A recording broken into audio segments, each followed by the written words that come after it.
Abra sua Bíblia na carta de Paulo aos Filipenses, capítulo 2, do verso 1 ao verso de número 4. Eu vou ler na revista atualizada, você, por favor, acompanhe a leitura. Se há, pois, alguma exortação em Cristo, alguma consolação de amor, alguma comunhão do Espírito, se há profundos afetos e sentimentos de compaixão, então completem a minha alegria, tendo o mesmo modo de pensar, tendo o mesmo amor e sendo unidos em alma e mente. Não façam nada por interesse pessoal ou por vaidade, mas por humildade, cada um considerando os outros superiores a si mesmo, não tendo em vista somente os seus próprios interesses, mas também os interesses dos outros. Vamos orar, meus irmãos? Obrigado, Senhor Deus, pela Tua palavra. E, ó Deus, agora que nós lemos, nós pedimos a iluminação do Teu Espírito Santo sobre nós. Nos dá, Pai, da Tua bênção, da Tua graça. Que possamos, ó Deus, assimilar esta verdade e aplicá-la na nossa vida. Portanto, abra o nosso entendimento, mas também abra o nosso coração neste momento. Assim nós oramos, em nome de Jesus. Amém. O objetivo desta carta era uma carta de agradecimento. Paulo está agradecido aos filipenses pelo fato de ter recebido uma oferta. E então, ele começa aqui a trazer uma palavra de exortação, mas uma exortação não chamando a atenção no que diz respeito a, olha só como você não pode fazer isso. Não, mas Paulo está dando orientações. E o que brota do coração de Paulo, a ele começar a dar essas orientações, é exatamente esse espírito de gratidão. Esta igreja tinha mandado uma ajuda financeira para Paulo no seu desenvolvimento missionário. Na sua segunda viagem missionária, na sua prisão, Paulo está preso em Roma, e ele escreve essa carta com seu coração cheio de gratidão por aquilo que eles fizeram para ele. Essa carta é resultado de uma das coisas que nós trabalhamos muito aqui na nossa igreja, que é a cultura da honra. Essa carta, ela nasceu de um coração grato. Por quê? Porque ele foi alvo de uma cultura que nós estabelecemos, que é a cultura da honra. A igreja viu a necessidade e a igreja não ficou de braços cruzados. A igreja, ao ver a necessidade de Paulo, ela de alguma forma conseguiu abençoá-lo. De alguma forma, ela conseguiu fazer com que um recurso chegasse em suas mãos. De alguma forma, aquela igreja, ela trouxe honra, ela abençoou o trabalho missionário que o apóstolo Paulo estava exercendo. Eu quero reenfatizar com vocês aqui esta noite. Honra para o outro, nada mais, nada menos é de que reconhecer a autoridade de Deus na vida do outro.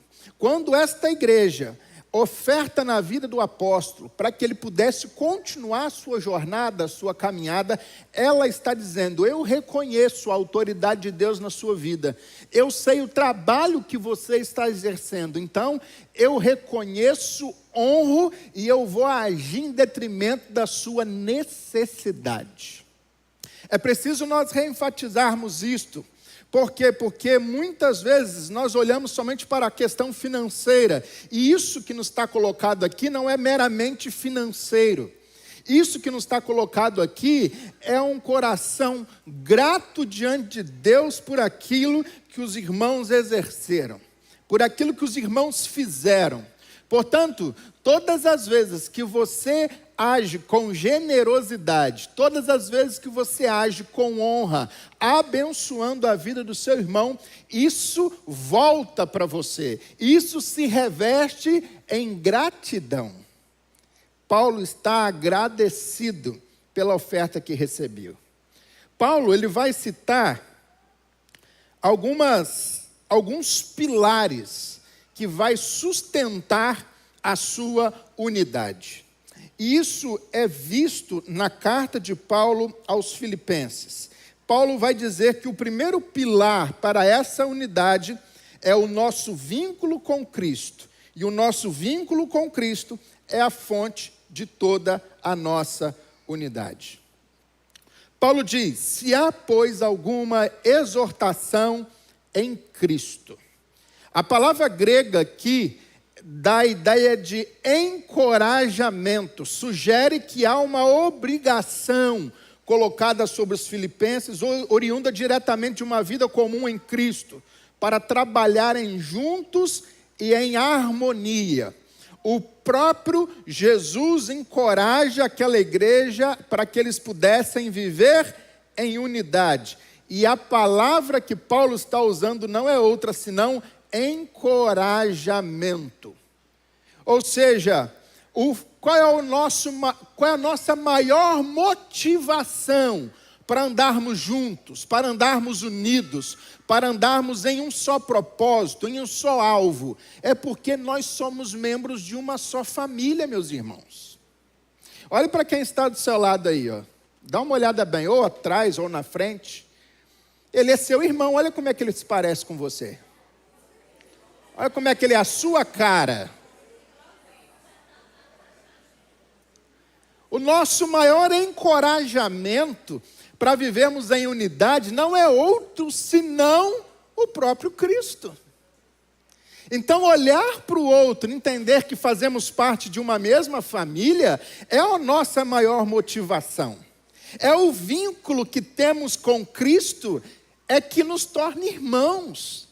Portanto, não tem ninguém, ou melhor, não deve ter ninguém aqui dentro dessa igreja, desse ambiente essa noite, militando por outra causa, a não ser a causa do Evangelho, a não ser a causa de Cristo Jesus. Amém, meus irmãos? Ou seja, a gente está junto. Se você milita pela causa de Cristo, se você quer ver o desenvolvimento da obra, se você quer ver coisas melhores acontecendo, se você quer ver o avanço do Evangelho, seja bem-vindo, estamos juntos nessa, meu irmão. Então, Paulo está dizendo que a fonte da nossa unidade não é outra senão o próprio Cristo. E ele fala essa palavra de encorajamento. Irmãos, ninguém pode viver a atmosfera de Cristo e viver ao mesmo tempo odiando os seus semelhantes. João, na sua primeira epístola, capítulo 4, verso 8, vai dizer que quem não ama não conhece a Deus. Por quê, irmão? Porque Deus é amor. Porque Deus é amor. Observe bem, Deus não contém amor. Ele é o próprio amor. De tal forma que você quer aprender a amar melhor, você quer aprender a amar mais, fique próximo de Deus, porque Ele é a fonte. É como se Ele fosse uma fogueira, sabe, assim, pegando fogo, assim, e você num dia frio, começa a se aproximar daquele fogo para poder se esquentar. E aí daqui a pouco você sai para pegar alguma coisa, e alguém toca em você e fala: nossa, você está tão quentinho. Minha mão está gelada e você está quente. Por que está quente? Porque está perto do fogo. Ou seja, que as pessoas toquem em você, ao você sair desse ambiente essa noite, e digam: nossa, você está tão quentinho, você está amando tanto, tem tanto amor no seu coração. Você fala: é lógico, porque eu estou perto de Jesus. Segundo pilar que Paulo vai colocar, é que esta consolação, ela brota do amor. Se há, pois, alguma exortação em Cristo, alguma consolação de amor. Aqui o amor é o amor de Cristo pela igreja, que Paulo está colocando. Então é um amor sacrificial. Não é outro tipo de amor. Aqui Paulo está olhando para Jesus, está dizendo assim como Cristo amou a sua igreja a ponto de se entregar por ela na cruz. A gente não tem cruz aqui hoje, né, irmãos? Mas calma, até domingo, se Deus quiser, a gente vai ter, né? Que eu gosto de falar da cruz e apontar para ela. Já estava quase virando aqui hoje. Mas se a ponto dele chegar e submeter à morte de cruz, é assim que eu e você devemos agir em detrimento uns aos outros. Está entendendo? Então, nada é mais importante do que a nossa unidade. Nada deve substituir o nosso bom relacionamento. Nada deve tomar o lugar da nossa comunhão e da nossa unidade. Amém, meus irmãos? A pergunta que eu quero lhes fazer essa noite é simples. O que está impedindo você de ter união com o seu próximo? Qual é a barreira que você está criando para não ter comunhão com o seu irmão? Eu não gosto dele porque ele é careca. Não, eu não gosto dele porque ele tem muito cabelo. Não, eu não gosto dele porque ele tem tatuagem. Não, eu não gosto dele porque ele não sorri. Eu não gosto dele porque ele usa óculos. Eu não gosto dele porque ele é gordo. Eu não gosto dele porque ele é magro. Não, não tem nada disso. No reino de Deus, somos todos família. E Paulo está dizendo o seguinte: você deve amar assim como Cristo amou. E ao conclamar a igreja de Filipos, para que eles pudessem viver em harmonia, ele apela para um dos alvos, um dos mais altos motivos: o amor que o Senhor Jesus nutre pela sua igreja. O amor que nos leva a amar como Cristo nos amou. Mais uma vez, 1 João capítulo 3, verso de número 16, nisto conhecemos o que é o amor. Jesus Cristo deu a sua vida por nós, e nós devemos dar a nossa vida pelos nossos irmãos. Ouvi poucos glória a Deus e poucos aleluias. Vou te dar uma nova oportunidade. A Bíblia diz: nisto conhecemos o que é amor. Jesus Cristo deu a sua vida por nós, e devemos dar a nossa vida pelos nossos irmãos. Esse é o propósito. Max Lucado disse o seguinte: não foram os pregos que prenderam Jesus na cruz, foi o seu amor. O amor nos leva a suportar uns aos outros. O amor nos leva a perdoar uns aos outros. O amor nos leva a continuar a caminhada. É o amor quem lubrifica a engrenagem para que ele possa andar bem. É como óleo no motor. Né, Dedé? É o óleo do Espírito, é essa ação de Deus na nossa vida. Por isso, meu irmão, peça a Deus para vir com o óleo dele sobre a sua vida, que quanto mais Espírito Santo tiver controle da sua vida, mais você vai suportar o seu irmão. O que nós estamos falando aqui não é amar aqueles que nos amam. O que nós estamos falando aqui é colocar a nossa vontade de lado e amar até aqueles que fazem mal contra nós. Esse é o Evangelho de Jesus Cristo. A W. Tozer afirmou que nosso Senhor disse aos seus discípulos que o amor e a obediência estavam organicamente unidos. E o teste final do amor não é outro, senão a obediência. Como que você declara que ama alguém, que respeita alguém? Obedecendo. Como um filho que o pai diz para ele: olha, vai tomar o seu banho. E ele se levanta prontamente e vai executar aquilo que o pai, que a mãe mandou. Isso é, muitas vezes, prova do amor. Ele foi obediente, ele se importou com a ordem dada, ele se envolveu com a direção que lhe foi dada. Assim também somos nós, devemos agir, obedecer aquilo que Jesus manda para que nós façamos. John Stott diz que o amor cristão não é vítima das nossas emoções, mas servo da nossa vontade. Portanto, Paulo continua e ele traz para nós o terceiro pilar, dizendo que a unidade ela é gerada pela presença do Espírito Santo. Sabia disso? Pergunta para quem está ao seu lado: você sabia disso? Você sabia que a unidade é gerada pela presença do Espírito Santo? Pergunta para ela. Paulo vai falar se há alguma exortação em Cristo, alguma consolação de amor, alguma comunhão do Espírito. A participação no Espírito pelo qual os crentes são batizados em um só corpo deveria determinar a morte de toda desavença, o espírito de partidarismo. o Espírito trouxe aos cristãos de Filipos a comunhão uns com os outros. Então, meu irmão, olha bem aqui. Se você se diz cheio do Espírito Santo e não ama o seu irmão e tem dificuldades com ele, você é mentiroso.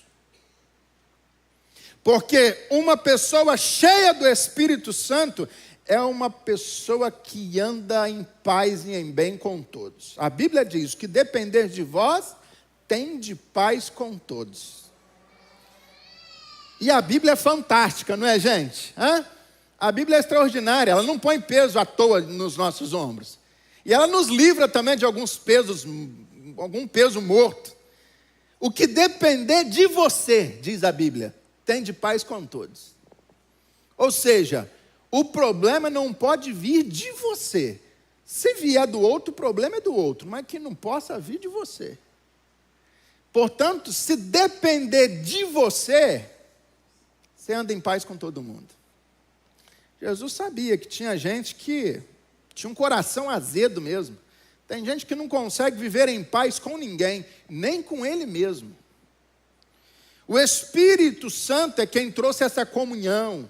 Aquele que os uniu em Cristo é o mesmo que está sobre a nossa vida. É o mesmo que nos une esta noite, meus irmãos. Por isso, é uma ideia contraditória dizer-se cheio do Espírito e não exercer o seu amor ao semelhante. Paulo vai listar em Gálatas 5 o fruto do Espírito, e ele vai falar que um dos gomos desse fruto é o amor. E eu concordo aqui com Charles Finney, quando ele disse que quando existe falta de amor e confiança entre os crentes, faz-se necessário, urgentemente, um reavivamento. Porque o reavivamento é Deus soprando o Espírito Santo sobre a vida da igreja. E quando o Espírito de Deus vem, ele produz comunhão com Deus, ele produz comunhão com Cristo, com o Espírito e também com o próximo, meus irmãos. Gente cheia do Espírito Santo é gente que não anda sozinho. Eu preciso trabalhar isso aqui. É minha obrigação. Hoje, olha bem o que eu vou dizer. Hoje nós temos muitos movimentos de unidade. Então nós temos muito aglomerar de pessoas. Então nós temos aqui um congresso disso, nós temos aqui um seminário daquilo, nós temos ali um pouco mais à frente um simpósio onde nós reunimos pessoas para poder trabalhar um tema, para poder tratar de um tema. Mulheres, homens, crianças, enfim. Se houver algum problema nisso, pastor, absolutamente, não vejo problema algum. Desde que a pessoa que está organizando isso seja membro fiel de uma igreja local. Tem um pastor para poder prestar contas. Sabe o que nós estamos vendo, meus irmãos? São pessoas, homens e mulheres, que são impastoreáveis. E com isso estão querendo exercer pastoreio sobre a sua vida. Cuidado com isso. Cuidado com isso. Pessoas que se autodeclaram cheias do Espírito Santo porque reúnem 100, 200, 300 mulheres dentro de um auditório, mas esta que lidera estas mulheres, que fala a este grupo, muitas vezes não está como você está fazendo essa noite, sentado, ouvindo, recebendo a palavra de Deus, a instrução, pastoreio e direção. São pessoas que são autossuficientes. Guarde isso no seu coração. O Espírito Santo traz comunhão.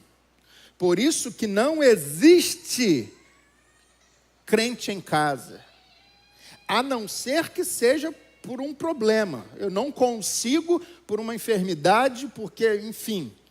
Mas todo crente quer se unir ao outro. O escritor aos Hebreus fala, não deixe de congregar como é costume de alguns. Muitas vezes as pessoas, elas não estão querendo ser tratadas, não estão querendo ser lapidadas, não estão querendo ser pastoreadas. E com isso, elas se afastam do rebanho de Jesus e querem viver carreira solo. Cuidado, cuidado. Nenhum pastor itinerante já pregou nesse púlpito aqui, ó. Nenhum. Vai fazer, acho que ano que vem, né? Faz 18 anos, né? Isso, 18 anos que Deus tem me dado o privilégio de pastorear vocês. E uma das coisas que nós nunca recebemos, durante esses 18 anos, é receber pregador itinerante. Por quê, pastor? Porque o indivíduo prega aqui, prega ali, prega lá, prega cá, e não é de lugar nenhum. Não tem para quem prestar conta. Não tem pastor, não tem igreja, não tem membresia, não está vinculado a nada. O Espírito Santo, ele produz comunhão com Deus, mas o Espírito Santo também produz comunhão com o próximo. Fazer parte de uma igreja local é fundamental para podermos nutrir e reavivarmos o nosso coração e mostrarmos quem somos. Por quê? Porque Paulo vai escrever, o mesmo Paulo que escreve aos Filipenses, ele vai escrever a sua primeira carta aos Coríntios, capítulo 12, dizendo sobre os dons. E ele diz que o Espírito Santo é o mesmo, que distribui os vários dons. E por que nós precisamos então fazer parte de uma igreja local, pastor? É porque é aqui que você pode exercer os seus dons. Ninguém dentro de casa, ninguém andando sozinho, ninguém buscando se afastar consegue exercer os seus dons. Ninguém. Dom tem um propósito, Paulo vai falar, para edificação do corpo de Cristo. Paulo vai falar, cada um existe a manifestação do Espírito, visando ao bem comum. Portanto, andar errante, andar distante, andar carreira solo, não faz parte daquilo que Jesus tem para você. Somente o Espírito Santo pode dar ordem ao caos e preservar a harmonia do corpo do Senhor Jesus Cristo. Eu não sou o cabeça da igreja. Quem é o cabeça da igreja é Cristo. E nós seguimos a Cristo, buscamos a Cristo, ensinamos a Cristo, exaltamos o nome de Cristo. Ele é o cabeça da igreja. Quarto e último pilar. A nossa unidade advém da afeição sincera e da misericórdia que nós exercemos uns para com os outros. Ainda, alguma exortação em Cristo, consolação de amor, comunhão no Espírito, se há entranhados afetos e misericórdia, vocês contemplam a minha alegria. A nossa unidade advém de algo sincero e de uma misericórdia que nós podemos exercer uns para com os outros. Paulo está usando um termo hebraico para falar que isso tem que vir do coração. Ministério de Louvor, se quiser ir subindo, pode vir devagarzinho. Podem vir que eu já estou encerrando.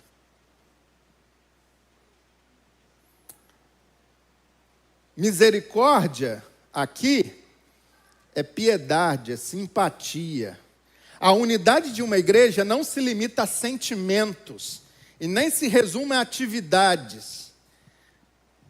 Paulo está falando das entranhas, do sentimento, do que vem do coração, do que vem de dentro. Quando o Espírito Santo trabalha na vida do crente, o fruto do Espírito lhe é produzido.